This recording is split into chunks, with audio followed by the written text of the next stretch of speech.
How to fix Instagram Live option not showing. Hey everyone! In this quick tutorial, I'm going to show you exactly how to fix the problem when the Instagram Live option is not showing on your account. If you're opening Instagram and can't find the Live button, don't worry. I'll walk you through the steps to get it back.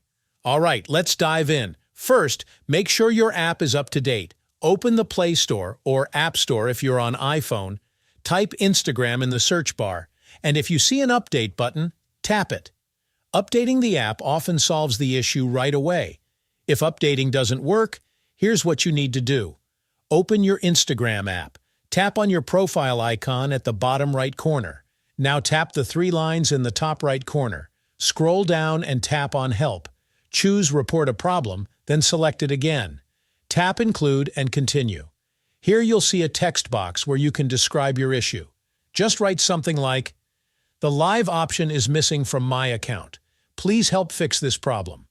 Once you're done, hit Send. After that, all you need to do is wait a few hours while Instagram reviews your report.